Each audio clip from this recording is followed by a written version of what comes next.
ஸ்டாலின், திரு உதயநிதி, இப்போ இன்பநிதி வராரு. எடப்பாடி பழனிசாமி, முருகமாறல இங்க இருக்கிற தம்பி, இங்க இருக்கிற இவா உடனே பட்டாளி கொடுத்துட்டாங்க தமிழ்நாட்டு மக்கள்.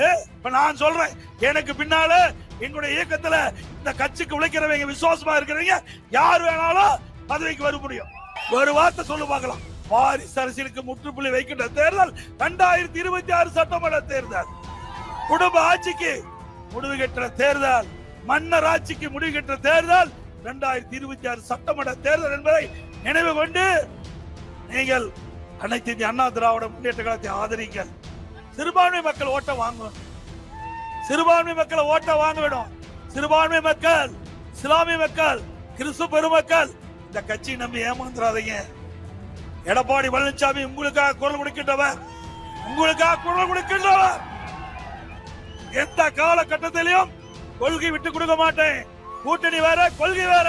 உங்களுடன் ஸ்டாலின் அப்படின்னா இதுவரைக்கும் யாருடன் ஸ்டாலின் இருந்தாரு? மக்களை கேட்கிறாங்க. இப்பதான் உங்களுடன் ஸ்டாலின், இப்பதான் ஓட்டு போட்ட மக்களை சிந்திக்க ஆரம்பிச்சிருக்காரு. எப்போ 50 மாதம் ஆட்சி செய்த பிறகு மக்களுடைய செல்வாக்கு இழந்த நிலையில அடுத்த ஆண்டு தேர்தல் வர இருக்கிறது. இந்த தேர்தலை முன்னிட்டு மக்களை ஏமாற்றுவதற்காக உங்களுடன் ஸ்டாலின் என்று வீடு வீடா அதை கொண்டாந்து கொடுக்க இருக்கிறாங்க. இதுல 46 கோரிக்கைகள். அந்த கோரிக்கைகளா நீங்க கொடுத்தீங்களா? நிறைவேற்றி தரலாம். இதெல்லாம் உண்மையா? 50 மாத காலம் என்ன பண்ணன? ஓட்டு போட்ட மக்களுக்கு நாமம் சாத்துறதுதான் மிச்சம். இப்ப மக்களை ஏமாற்றுவதற்காக இந்த ஒரு நாடகத்தை அரங்கேற்றிருக்கிறார். அண்ணா திமுக ஆட்சியிலேயே அம்மா திட்டம், அண்ணா திமுக ஆட்சியில நம்முடைய வருவாய் அதிகாரிகள் ஒவ்வொரு பகுதிக்கா வந்து கிராமம் வந்து பாத்தீங்கன்னா மக்களை தேடி வருவாய்த்துறை, மக்களை தேடி வருவாய்த்துறை. அண்ணா திமுக ஆட்சியில அம்மா திட்டம் கொண்டாந்துருக்கிறோம். இத காப்பி அடிச்சு ஸ்டிக்கர் ஒட்டி இப்போ உங்களுடன் ஸ்டாலின், திரு ஸ்டாலின் அவர்களே, மாண்புமிகு புரட்சி தலைவி அம்மா அவர்கள் தமிழகத்தினுடைய முதலமைச்சர் இருக்கின்ற பொழுது இந்த அம்மா திட்டம் என்ற அற்புதமான திட்டத்தை துவக்கி வச்சு வார ஒரு முறை கோட்டாட்சியாளர், தாசில்தார், கிராம நிர்வாக அதிகாரில ஒவ்வொரு ஊரா வந்து மக்கள்கிட்ட குறைகளை கேட்டு குறைய போய்க்கு அரசாங்கம் அண்ணா திமுக அரசாங்கம். ஒன்ன போல அடுத்த ஆண்டு தேர்தல் வருதை எதிர்நோக்கி மக்களை ஏமாற்றி வாக்குகளை பெறுவதற்காக அண்ணா திமுக திட்டம் போடல. அண்ணா திமுக பொறுத்த வரைக்கும் மக்களுடைய பிரச்சனையை தீர்க்கப்பட வேண்டும். அந்த அடிப்படையில் தான் அம்மா திட்டம் என்ற அற்புதமான திட்டத்தை தீட்டி அதிகாரிகள் வந்து மக்களை பார்த்து அந்த மக்களுடைய பிரச்சனைகளை விண்ணப்பத்தை பெற்று தீர்த்து வைத்த அரசாங்கம் அண்ணா திமுக அரசாங்கம். நீங்க ஸ்டாலின் பாத்தீங்கன்னா அப்படியே போட்டோ ஷூட் போட்டு, அப்படியே மேக்கப் போட்டு, அப்படியே தொலைக்காட்சிக்கு வந்து நிற்பார். அப்படியே போட்டோ போடுவாங்க. என்னென்ன நிறைய பேர் வச்சிருக்கார். நீங்க மக்களை ஏமாற்றுவதற்காக ஆட்சி செய்கின்ற முதலமைச்சர் இன்றைய முதலமைச்சர் ஸ்டாலின் அவர்கள். ஆக இன்றைய தினம் இந்த விளம்பரத்தால் எடுத்துக்கிட்டு ஊடா வராங்களா? இதுக்கு 4 கூடுதல் தலைமை செயலாளர் பொறுப்பு இருக்கிற IAS அதிகாரி நியமிச்சிருக்காங்க. இவர் சொல்லி பார்த்தாரு, மக்கள் கேட்கல. அமைச்சர் சொல்லி பார்த்தாங்க, கேட்கல. பொதுக்கூட்டத்தை போட்டு பேசி பார்த்தாங்க, மக்கள் நம்பல. அதிகாரிகளை வச்சு IAS துறை செயலாளர் வச்சு இந்த திமுக ஆட்சியில மக்களுக்கு செய்த நன்மை அதை நீங்க வெளிப்படுத்தும் சொல்லி இன்றைய தினம் ஸ்டாலின் அறிக்கை விட்டு 4 செக்ரட்டரி நியமிச்சிருக்காங்க. இது எந்த விதத்துல நியாயம்? இதுக்குன்னு ஒரு டிபார்ட்மெண்ட் இருக்குது, செய்தி மக்கள் தொடர்பு துறை. இந்த செய்தி மக்கள் தொடர்பு துறை அங்க இருக்கிற IAS துறை செயலாளர் இருக்கிறாங்க, அதுக்கு ஒரு அமைச்சர் இருக்காரு. அந்த துறையின் வாயிலையா ஏன் நீங்க வெளியிட முடியல? பயம், மக்கள் செல்வாக்கு எழுந்துட்டாரு. அதனால அவருடைய ஆட்சியில திட்டங்களை எல்லாம் IAS அதிகாரிகள் விளக்கு வாங்கலாம். என்ன விளக்க போற? நான் இப்போது கூட்டத்தின் வாயிலாக துறை செயலாளர்களை கேட்டுக்கொள்கிறேன். நீங்க உண்மை செய்தி நாட்டு மக்களுக்கு சொல்லுங்க. நாங்க வேண்டான்னு சொல்லல. அதே நேரத்தில் திமுக தலைவர் ஸ்டாலின் சொல்வதை நீங்கள் திரித்து அவர் செய்யாத திட்டத்தை எல்லாம் சொல்ல வேண்டும் என்று சொல்லி நீங்கள் அதை வெளியிட்டா அதுக்கு முழு பொறுப்பு இந்த ஐஏஎஸ் அதிகாரி தான். இன்னைக்கு பாத்தீங்கன்னா திரு ஸ்டாலின் முதல்வரின் முகவரி திட்டம், உங்கள் தொகுதியில் முதலமைச்சர் திட்டம், உங்களுடன் ஸ்டாலின் திட்டம். என்னையா இதெல்லாம் பேரு? ஸ்டாலின் பேர் வைக்கிறதுல வல்லவர். அந்த பேர் வைக்கிறதுக்கு நோபல் பரிசு ஸ்டாலின் கொடுத்தா பொருத்தமா இருக்கு. பேர் வைக்கிறதோட சரி. நீங்க அதுக்கு பின்னாடி பாத்தீங்கன்னா ஸ்டாலின் ஒவ்வொரு திட்டமும் அறிவிப்பார். நீங்க எடுத்து பாருங்க, அதுக்கு ஒரு குழு போட்டுவார், அதோட முடிஞ்சு போச்சு. திட்டத்தை அறிவிப்பாரு, பேரை வைப்பாரு, அதோட கைவிட்டுவார். இது வரைக்கும் 52 குழு போட்டிருக்கிறார் ஸ்டாலின் அவர்களே. 52 குழு போட்டிருக்கிறார். இந்த 52 குழு என்ன செஞ்சது? அதனால மக்களுக்கு என்ன நன்மை கிடைச்சது? எதுவுமே இல்ல. அத்தனையும் பொய். நாட்டு மக்களை ஏமாற்றுவதில் வல்லவர், கைதேர்ந்தவர் இன்றைய முதலமைச்சர் திரு ஸ்டாலின் அவர்களே. 2021 திமுக தேர்தல் அறிக்கையில் என்ன சொன்னீங்க? திராவிட முன்னேற்ற கழகம் ஆட்சிக்கு வந்தா 525 அறிவிப்புகள் வெளியிட்டதை செயல்படுத்துவோம் என்று சொன்னீங்க. செஞ்சாங்களா? அவர்கள் அறிவித்த 10% அறிவிப்பு செயல்படுத்தலைங்க. 100 நாள் வேலை திட்டம் 150 நாளா உயர்த்தினாங்களா? அந்த 100 நாள் வேலை திட்டம் 50 நாளா குறைஞ்சு போச்சு. அது மட்டும் இல்ல, கல்வி கடன் மாணவர்கள் இளைஞர்கள் உயர்கல்வி படிப்பதற்கு வங்கியில கடன் வாங்கினாங்க. அந்த கல்வி கடன் ரத்துன்னு சொன்னாரு. ரத்து செஞ்சாரா? அதுக்கு மேல நீட் தேர்வு ரத்துன்னு சொன்னாரு. ஆட்சிக்கு வந்தவுடன் முதல் கையெழுத்து நீட் தேர்வு ரத்து பண்ணாரா? அப்புறம் உதயநிதி ஸ்டாலின் சொன்னாரு, நீட் தேர்வை ரத்து செய்வதற்கு எங்களிடம் ரகசியம் இருப்பதா சொன்னாரு. ரகசியம் சொன்னாரா? பொய் தானே சொல்லியிருக்காங்க, பொய்யான அறிக்கை தானே. ஆனா அவர்களுக்கு 2026 தேர்தலில் உங்களுடைய நல்ல முடிவை மரண அடிய அந்த தேர்தலை கொடுக்க வேணும். அதோட இன்னொன்னு சொல்றார், போன இடத்தெல்லாம் திராவிட முன்னேற்ற கழக தேர்தல் அறிக்கையிலே குடும்ப தலைவிக்கு 1000 ரூபாய் மாதந்தோறும் உரிமை தொகை கொடுக்கறார். எப்ப கொடுத்த? 28 மாசம் கழிச்சு கொடுத்த. அதற்கு நான் சட்டமன்றத்தில் தொடர்ந்து பேசினேன். எங்களுடைய சட்டமன்ற உறுப்பினர்கள் தொடர்ந்து குரல் கொடுத்தாங்க. பத்திரிகை செய்தி, ஊடக செய்தி, ஊடகத்தில் பேட்டி எல்லாம் கொடுத்த பிறகு வேற வழி இல்லாம 28 மாதம் கழிச்சு தான் இந்த குடும்ப தலைவிக்கு 1000 உரிமை தொகை கொடுக்கிறார். தேர்தல் நேரத்தில் அனைத்து குடும்ப தலைவிக்கும் மாதந்தோறும் 1000 உரிமை தொகை கொடுப்பேன்னு சொல்லிட்டு வெறும் 1,05,00,000 பேருக்கு தான் கொடுத்தார். இப்ப என்னங்கிறாரு? அடுத்த ஆண்டு தேர்தல் நடக்க இருக்குது, இன்னும் 8 மாசம் தான் இருக்குது. தகுதியானவர்கள், விடுபட்டவர்கள் 30 லட்சம் பேருக்கு தரன்னு சொன்னாங்க. அப்படின்னா 52 வாரம் என்னாச்சு? 52 வாரத்துக்கு பட்டலாம் போட்டார்ல ஸ்டாலின். அதுவும் அந்த மக்களுடைய நிலையை கருதி கொடுக்கல. அந்த குடும்ப தலைவிக்கு அடுத்த ஆண்டு வருகின்ற தேர்தலை எதிர்நோக்கி அடுத்த ஆண்டு இவருடைய ஓட்டு ஸ்டாலினுக்கு தேவை, அதனாலதான் கொடுக்கிறாரு. பெண்கள் மீது இறக்கப்பட்டு கொடுக்கல. அப்படி மக்களை வஞ்சிக்கின்ற அரசு தேவையா? அதோட ரேஷன் கடையில 1 கிலோ சக்கரை போட்டுட்டு 2 கிலோ சக்கரை கொடுத்தாரா? மாதந்தோறும் கேஸ் சிலிண்டருக்கு 100 ரூபாய் மானியம் கொடுத்தாரா? இல்ல. அப்புறம் எப்படி 525 அறிவிப்பை வெளியிட்டாரு? நிறைவேற்ற வேண்டும்ல. எல்லா மந்திரியும் முதலமைச்சரும் பச்சை பொய். 98% திராவிட முன்னேற்ற கழக தேர்தல் கொடுக்கப்பட்ட அறிவிப்பு நிறைவேற்றப்பட்டதா? முழு பூசணிக்காய தட்டு சோட்டில் மறைக்கிறார். என்ன மக்கள் ஏமாளியா? நீ எதை சொன்னாலும் நம்பிக்குவாங்களா? திரு ஸ்டாலின் அவர்களே, உங்களுடைய ஆட்சியில லஞ்ச லாவணியம் தாண்டமாடுது. இந்த ஆட்சியில கமிஷன், கலெக்ஷன், கரப்ஷன் எல்லா துறையிலும் இருக்குது. இந்த 10 ரூபாய்ன்னு சொன்னா ஒரு ஆள் பேர் ஞாபகம் வரும். யாருங்க? செந்தில் பாலாஜி. 10 ரூபாய்க்கு மதிப்பே இல்லாதது. 10 ரூபாய்க்கு மதிப்பு கொடுத்த ஒரே நபர் நீங்க சொன்ன நபர். என்ன பண்ணாங்க? எல்லா டாஸ்மாக் கடையிலையும் கள்ளச்சரக்கு. அது மட்டுமல்ல, ஒரு கடையில தமிழ்நாடு முழுவதும் இருக்கிற பிராந்தி ஷாப்ல 1.5 கோடி பாட்டில் விற்குது. ஒரு பாட்டிலுக்கு 10 ரூபாய்னா 1.5 கோடிக்கு எவ்வளவு ஆச்சு? 1.5 கோடி ரூபாய் ஆச்சு. 10 ரூபாய்னா 1.5 கோடி பாட்டிலுக்கு 15 கோடி. 1.5 கோடி பாட்டிலுக்கு ஒரு பாட்டில் 10 ரூபாய்னா 15 கோடி ரூபாய் ஒரு நாளைக்கு மேலிடத்துக்கு போன்னு சொல்றாங்க.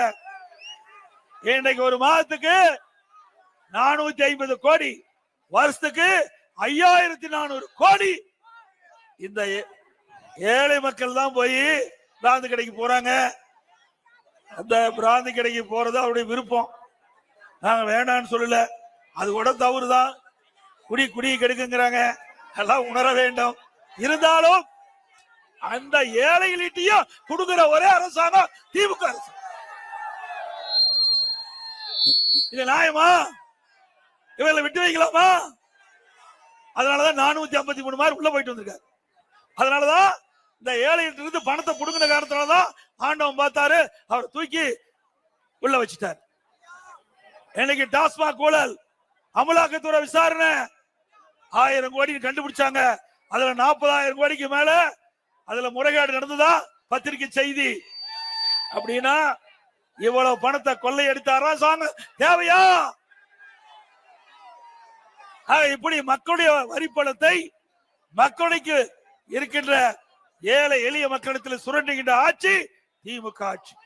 அது மட்டும் இல்லைங்க, திமுகவுல நிதி அமைச்சரா ஒருத்தர் இருந்தார், திரு பல்வேல் தியாகராஜன் ஒருத்தர். அவரு ஆடியோவில் ஒரு கருத்து சொன்னார்.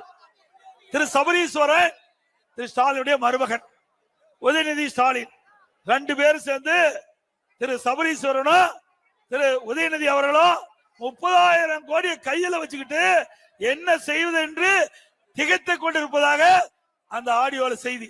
இதுவரைக்கும் முதலமைச்சர் வாயே திறக்கல.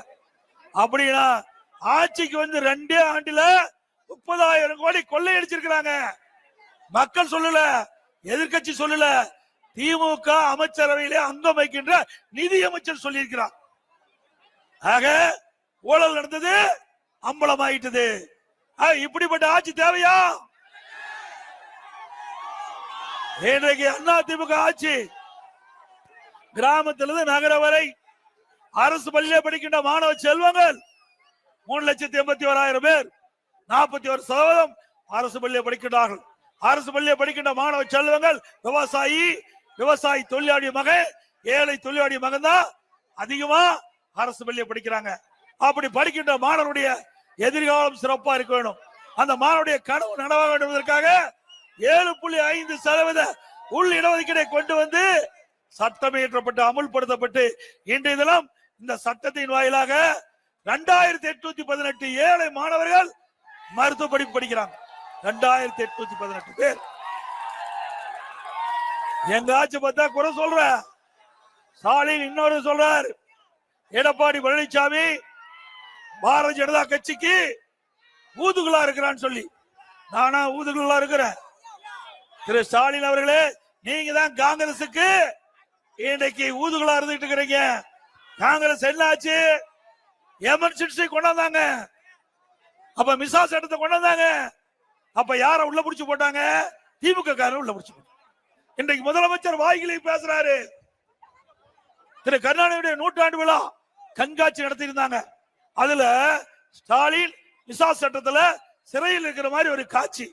அப்படிப்பட்ட கட்சியோட போய் நீ கூட்டணி வச்சிருக்கிறிய, நீ ஓகே, இது மக்கள் என்ன நினைப்பாங்க? நீ பேசலாமா? அது மட்டும் இல்ல, காங்கிரஸ் திமுக கூட்டணி ஒத்துவல்ல. உடனே ரெய்டு, மேல ரெய்டு நடக்குது. திரு ஸ்டாலினுடைய தாயார்கிட்ட விசாரிக்கிறாங்க. கீழ் தளத்துல கையெழுத்து போற ஸ்டாலின். இப்படிப்பட்ட கட்சி அண்ணா திமுக பேசுவதற்கு யோக்கியது இருக்குதா? நீ 7 கட்சிக்கு போய் கூட்டணி சேர்ந்திருக்கிற. இதே பாரதிய ஜனதாவோட 1999 நாடாளுமன்ற தேர்தலில் கூட்டணி போட்டு வெற்றி பெற்றியா இல்லையா? உங்க கட்சியை சேர்ந்தவர்கள் மத்தியில் அமைச்சராக இருந்தாங்களா இல்லையா? முரசொலி மாறன் அவர்கள். அதை எடுப்பா இத பாருங்க, நான் சொன்னா பொய்யுமீங்க.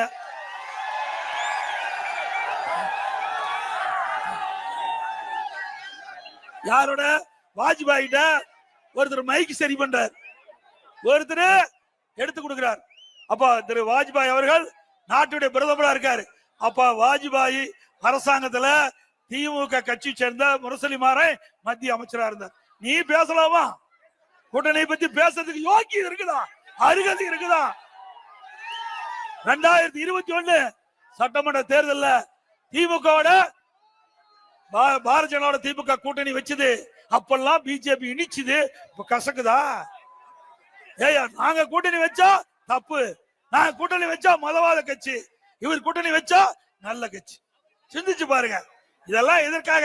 சிறுபான்மை மக்கள் ஓட்ட வாங்கணும், சிறுபான்மை மக்களை ஓட்ட வாங்க வேணும். சிறுபான்மை மக்கள், இஸ்லாமிய மக்கள், கிறிஸ்துவ பெருமக்கள் இந்த கட்சியை நம்பி ஏமாந்துடாதீங்க. எடப்பாடி பழனிசாமி உங்களுக்காக குரல் கொடுக்கின்றவர், உங்களுக்காக குரல் கொடுக்கின்றவர்.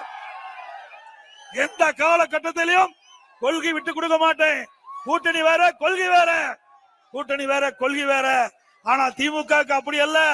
கொள்கை அடமான வைக்கின்ற ஒரே கட்சி திமுக கட்சி.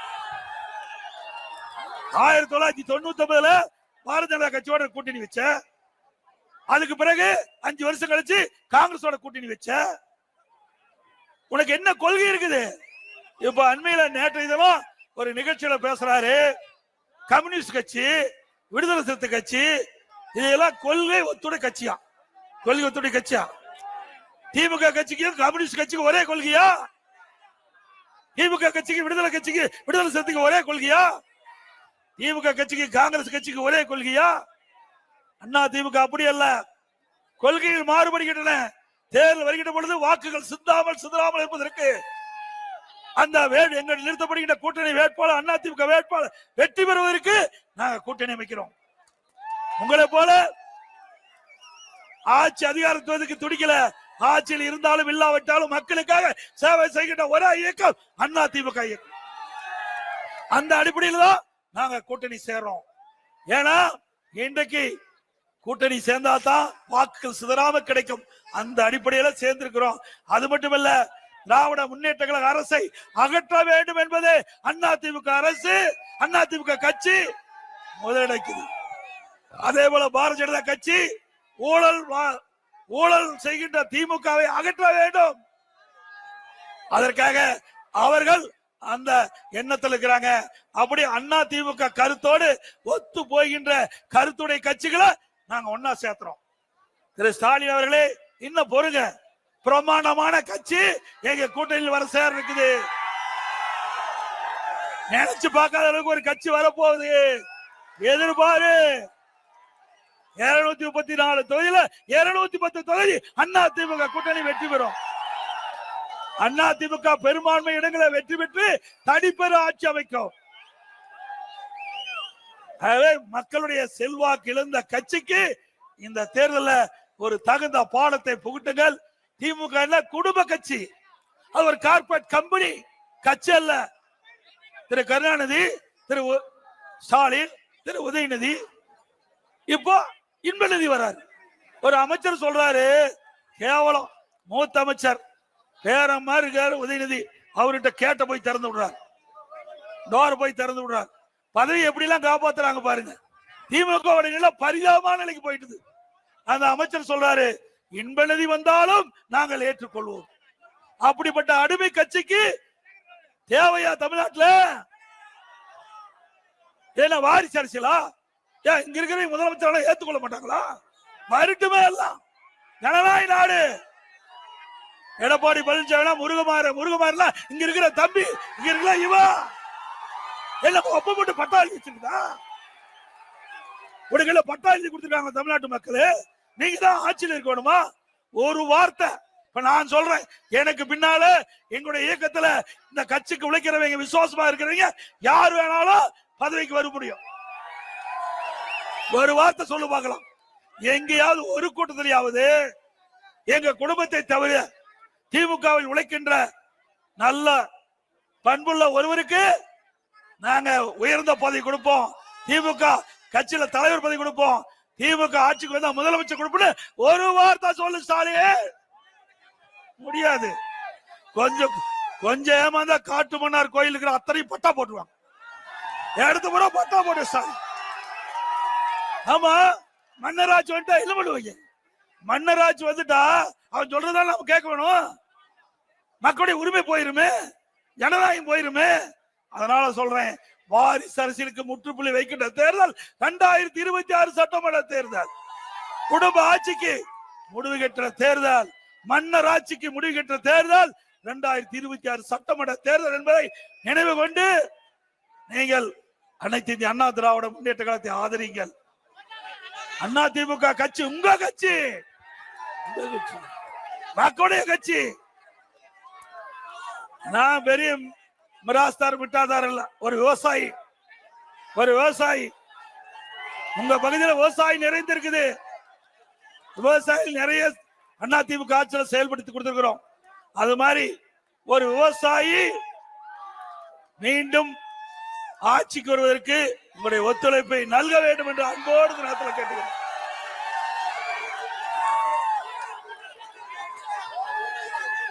அது மட்டுமல்ல, இன்னைக்கு அரசாங்க ஆஸ்பத்திரியில மருந்து இல்ல, மாத்திரை இல்ல, டாக்டர் இல்ல. அரசாங்க ஆஸ்பத்திரி மிக மோசமான நிலைக்கு ஆகி போச்சு. இன்றைக்கு ஒருத்தருக்கு சளி, அந்த சளி குணமடைவதற்கு சிகிச்சை பெறுவதற்கு ஹாஸ்பிட்டலுக்கு போறாங்க. கடலூர் மாவட்டத்தில் ஒரு ஹாஸ்பிட்டல் வெறி நாய்க்கடி ஊசி போடுறது, நாய்க்கடி ஊசி போடுறது. ஏங்க இது ஆட்சியா? பேசாத சளி பிடிச்சா அங்கே இருந்தாலும் பரவாயில்ல, வெறி நாய்க்கடி ஊசி போட்டா என்ன ஆகும்? உயிருக்கு ஆபத்து இல்ல? இப்படிப்பட்ட ஆட்சி தேவையா? இதே அண்ணா திமுக ஆட்சி நான் முதலமைச்சர் இருக்கும் போது ஏழை எளிய மக்கள் அந்த பகுதியிலே சிகிச்சை பெற வேண்டும் என்பதற்காக அம்மா மினிக்கிள்ளை கொண்டாந்தேன். 2000 அம்மா மினிக்கிள்ளை. அந்த அம்மா மினிக்கிள்ளைக்குள்ள ஒரு எம்பிபிஎஸ் டாக்டர், ஒரு நர்ஸ், ஒரு உதவியாளர் நியமிக்கப்பட்டு மிக சிறப்பாக செயல்பட்டு இருந்தது. அந்த அரசியல் காழ்ப்புணர்ச்சியின் காரணமா அந்த ஏழை மக்களுக்கு சிகிச்சை அளிக்கக்கூடிய அந்த அதை கூட பொறுக்க முடியாத அரசியல் காழ்ப்புணர்ச்சியோடு அதற்கு மூடு விழா கண்ட ஆட்சி திமுக ஆட்சி. இப்படி எதிலையாவது நன்மை செஞ்சிருக்காரா? இந்த காட்டு மன்னார் கோயில்ல இந்த ஆட்சி வந்த பிறகு 50 மாத கால ஆட்சியில நாட்டு மக்களுக்கு நன்மை கிடைக்கக்கூடிய எந்த திட்டமா வந்திருக்குதா? அதே வேளையில அண்ணா திமுக ஆட்சி இருக்கின்ற போது பாருங்க, டாக்டர் எம்ஜிஆர் அரசு கலை மற்றும் அறிவியல் கல்லூரி, காட்டுமன்னார் கோயில், கீழவன்னியூர் பாருங்க, இல்லைன்னா ஏமாத்திடுவார்.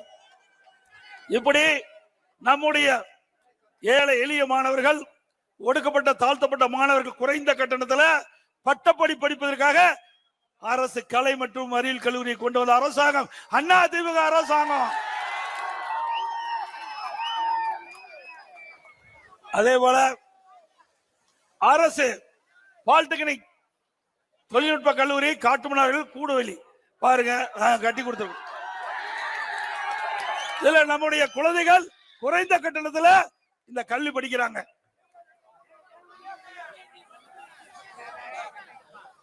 அரசு தொழில் பயிற்சி நிலையம் அதிமுக ஆட்சியில் கொண்டு வந்திருக்கிறோம். இதெல்லாம் ஆதாரபூர்வமா சொல்றோம். இப்படி ஒரு திட்டமாவது திராவிட முன்னேற்ற கழக 50 மாத கால ஆட்சியில கொண்டு வந்திருக்காங்களா?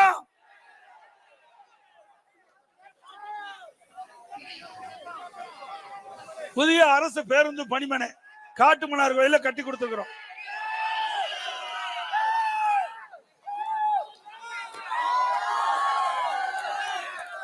எல்லாவற்றுக்கும் மேலாக நிலத்தடி நீர் உயர வேண்டும் என்பதற்காக மாண்பு அம்மா இருக்கின்ற பொழுது ஆதனூர் குமாரமங்கலம் இடையே கொள்ளிடத்துல புதிய கதவணை தடுப்பணை கட்டணும். பணியெல்லாம் முடிஞ்சாச்சு, பணியெல்லாம் முடிஞ்சிடுது, என்ன அதை திறக்கல. இப்போ மேட்டூர்ல உபரி நீர் வெளியேறி போய் கடலை கலக்குது. இப்படிப்பட்ட ஆட்சி தேவையா?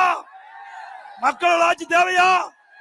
கஷ்டப்பட்டு அதிமுக ஆட்சியில விவசாயிகளுடைய நன்மையை கருதி நிலத்தடி உயர்ந்து விவசாயிக்கு தேவை நீர், குடிப்பதற்கு தேவை நீர் கிடைப்பதற்காக இந்த தடுப்பணை 400 கோடியில கொண்டாந்தா அத தடுத்து நிறுத்தி தேக்கக்கூடிய வக்கில்லாத அரசாங்கம் விடியா திமுக அரசாங்கம். பாத்தீங்களா? புதிய தாலுகா அலுவலகம் ஸ்ரீ விஷ்ணு தாலுகா அலுவலகம்,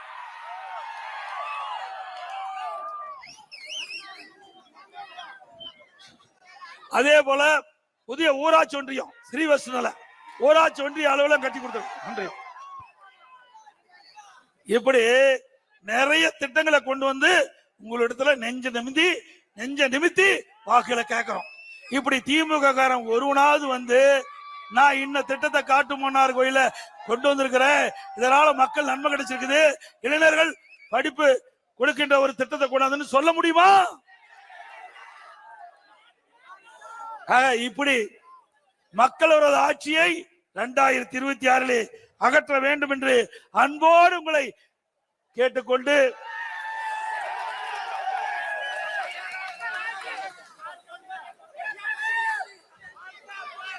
எட்டு திக்கும் சொல்லட்டும் இரட்டை இலை வெல்லட்டும்.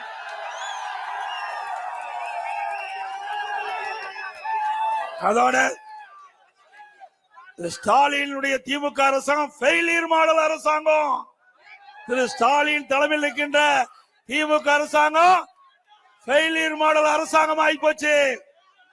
அது மட்டுமல்ல, 2026 சட்டமன்ற பொதுத் தேர்தலும் போது அனைத்து இந்திய அண்ணா திராவிட முன்னேற்ற கழக கட்சி நின்னா இரட்டலை சின்னத்திலே வாக்களித்து வெற்றி பெற செய்யும். ஏதாவது ஒரு வேளை கூட்டணி கொடுத்தா கூட்டணி வேட்பாளர் நிற்கின்ற அந்த கட்சியுடைய சின்னத்திற்கு வாக்களிக்க வேண்டும் என்று அன்போடு கேட்டு, மக்களை காப்போம், தமிழகத்தை மீட்போம்,